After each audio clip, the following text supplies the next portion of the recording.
ਇਹ ਦੋਸਤੋ ਇੱਕ ਹੋਰ ਗਾਂ ਹੈਗੀ ਆ। ਇਹ ਲੈ ਕੇ ਆਏ ਨੇ ਬਜ਼ੁਰਗ ਨੇ ਤੇ ਉਹਨਾਂ ਨੂੰ ਕੋਸ਼ਿਸ਼ ਕਰਦੇ ਆ ਉਹਨਾਂ ਨਾਲ ਗੱਲ ਕਰਨ ਦੀ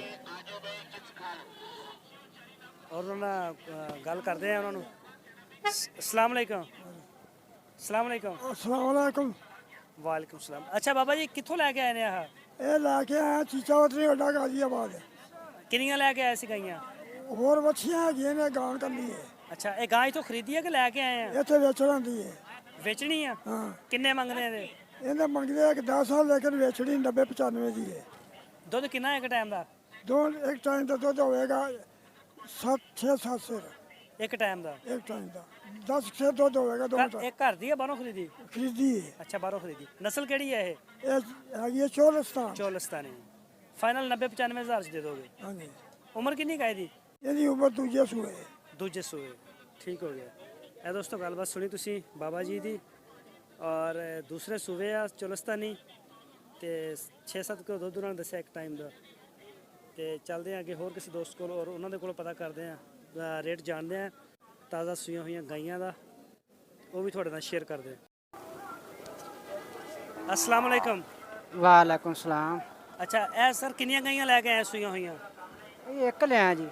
ਇੱਕ ਹੀ ਲੈਂਦੀ ਆ? ਹਾਂਜੀ ਘਰ ਦੀ ਆ? ਘਰ ਦੀ ਆਪਣੀ। ਕਿੱਥੋਂ ਲੈ ਕੇ ਆਏ? ਇਹ ਮੰਡੀ ਚਿਸ਼ਤੀਆਂ ਚ। ਅੱਛਾ ਚਿਸ਼ਤੀਆਂ ਚੋਂ ਲੈ ਕੇ ਆਏ ਨੇ। ਕਿਹੜੀ ਨਸਲ ਆ? ਹਾਂਜੀ ਨਸਲ ਕਿਹੜੀ ਆ? ਕਰਾਸ ਆ? ਹਾਂਜੀ ਕਾਹਦਾ ਕਰਾਸ ਆ? ਇਹ ਜਿਹੜਾ ਆਮ ਜਿਹਾ ਹੁੰਦਾ। ਅੱਛਾ ਸਹੀਵਾਲ ਦਾ। ਹਾਂਜੀ ਕੀ ਮੰਗ ਰਿਹਾ ਇਹਦਾ? ਇਹਦਾ 85 ਮੁੱਲ ਹੈ ਜੀ। ਲੱਗਿਆ ਕਿੰਨਾ? ਲੱਗੀ ਜਾਂਦਾ 2 ਘੜ 70। ਕਿੰਨੇ ਦਿਨਾਂ ਦੀ ਸੂਈ ਆ? ਸੂਈ ਨੂੰ ਹੋਗਾ 15 ਦਿਨ। ਦੁੱਧ ਕਿੰਨਾ ਦੇ ਰਹੀ ਹੈ ਇੱਕ ਟਾਈਮ ਦਾ? ਦੁੱਧ ਦੇ ਰਹੀ 4.5 ਕਿਲੋ ਡੰਗ ਦਾ ਵੱਛੀ ਨੂੰ ਰਜਾ ਤੇ। ਬੱਚੀ ਨੂੰ ਰਜ਼ਾ ਕੇ 4.5 ਕਿਲੋ ਇੱਕ ਡੰਗ ਦਾ ਹਾਂਜੀ ਯਾਨੀ ਕਿ 9 ਕਿਲੋ ਦੁੱਧ ਇੱਕ ਦਿਨ ਦਾ ਦੇ ਰਹੀ। ਹਾਂਜੀ। ਸਹੀ। ਤੇ ਕਿੱਥੋਂ ਤੱਕ ਤੁਸੀਂ ਤੁਹਾਡਾ ਜ਼ਹਿਨ ਮੰਨਦਾ ਦੇਣ ਦਾ? ਅਸੀਂ ਦੇਵਾਂਗੇ ਜੀ 85 85 ਦੇਵਾਂਗੇ। 85 ਦੇਣੀ ਤੇ ਉਮਰ ਕਿੰਨੀ ਕਾਇਦੀ? ਉਹ ਪਹਿਲਾ ਸੁਬਾ ਸੂਈ ਹੈ। ਅੱਛਾ ਹਜੇ ਪਹਿਲਾ ਸੂਆ ਸੂਈ ਇਹ ਦੋਸਤੋ ਦੇਖ ਸਕਦੇ ਹੋ ਤੁਸੀਂ ਬਿਲਕੁਲ ਛੋਟੀ ਪਹਿਲਾ ਸੂਆ ਸੂਈ ਆ ਔਰ ਕਰਾਸ ਹੈਗਾ ਸਹੀਵਾਲ ਦਾ। ਤੇ ਅੱਗੇ ਚੱਲਦੇ ਕਿਸੇ ਹੋਰ ਦੋਸਤ ਨੂੰ ਰੇਟ ਪੁੱਛਦੇ। ਇਹ ਦੋਸਤੋ ਇੱਕ ਗਾਂ ਹੈਗੀ ਇਹਨਾਂ ਦੇ ਕੋਲ। ਇੱਥੇ ਸ਼ੋਰ ਹੀ ਬਹੁਤ ਜ਼ਿਆਦਾ ਹੈਗਾ ਕੁਝ ਸਮਝ ਨਹੀਂ ਆ ਰਹੀ ਲੇਕਿਨ ਫਿਰ ਵੀ ਕੋਸ਼ਿਸ਼ ਕਰਦੇ ਆ ਕਿ ਇਹਨਾਂ ਨੂੰ ਰੇਟ ਪੁੱਛਦੇ ਆ ਔਰ ਨਸਲ ਔਰ ਦੁੱਧ ਵਗੈਰਾ ਪੁੱਛਦੇ ਆ। ਇਹ ਦੇਖ ਸਕਦੇ ਹੋ ਇਹਦਾ ਬੱਚਾ। अस्सलाम वालेकुम सर। वालेकुम सलाम। ਇਹ ਕਿਹੜੀ नस्ल ਹੈ ਸਰ ਗਾਂ ਦੀ? हाँ जी ਨਸਲ ਕਿਹੜੀ ਹੈ ਨਸਲ? ये दूजी वलैती क्रास है। ਵਲੈਤੀ ਕਰਾਸ ਆ? ਅੱਛਾ ਇਹਦਾ ਕੀ ਮੰਗ ਰਹੇ ਹੋ? ਇਹਦਾ 1.5 ਲੱਖ ਹੈ 1.5 ਲੱਖ 1.5 ਲੱਖ ਰੁਪਇਆ। ਤੇ ਦੁੱਧ ਕਿੰਨਾ ਇਹਦਾ?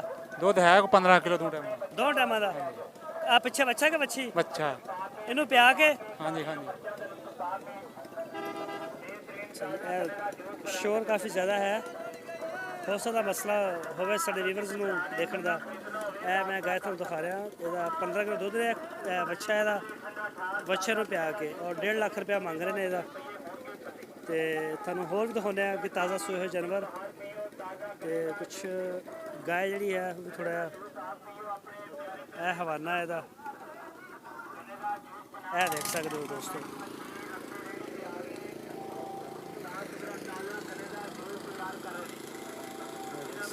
ਵਲੈਤੀ ਕਰਾਸ ਇਹ ਦੇਖ ਸਕਦੇ ਹੋ ਮਾਸ਼ਾਅੱਲਾ ਲੇਕਿਨ ਸ਼ੋਰ ਕਾਫੀ ਜ਼ਿਆਦਾ ਕੋਈ ਗੱਲ ਐਡੀ ਅੱਛੀ ਤਰੀਕੇ ਨਾਲ ਅਸੀਂ ਕਰ ਹੀ ਨਹੀਂ ਸਕੇ ਇਹਨਾਂ ਨਾਲ। ਅੱਗੇ ਚੱਲਦੇ ਹਾਂ ਹੋਰ ਦੋਸਤਾਂ ਨੂੰ ਮਿਲਦੇ ਹਾਂ ਔਰ ਉਹਨਾਂ ਨੂੰ ਪੁੱਛਦੇ ਹਾਂ ਰੇਟ ਜਾਨਵਰਾਂ। ਇਹ ਦੋਸਤੋ ਇੱਕ ਗਾਂ ਹੈ ਸੂਈ ਹੋਈ ਔਰ ਇਹਨਾਂ ਦਾ ਵੀ ਪੁੱਛਦੇ ਹਾਂ ਰੇਟ ਇਹਨਾਂ ਨੂੰ। अस्सलाम वालेकुम। वालेकुम सलाम। ਕੀ ਨਾਮ ਹੈ ਆਪਣਾ ਸਰ? मोहम्मद बूटा। ਹਾਂਜੀ मोहम्मद बूटा ਕਿੱਥੋਂ ਆਏ ਨੇ?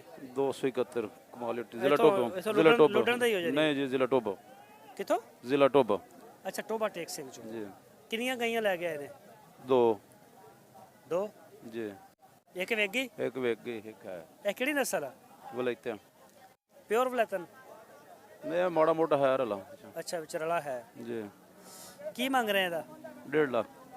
ਇਹ ਘਰ ਦੀ ਬਾਹਰੋਂ ਖਰੀਦੀ?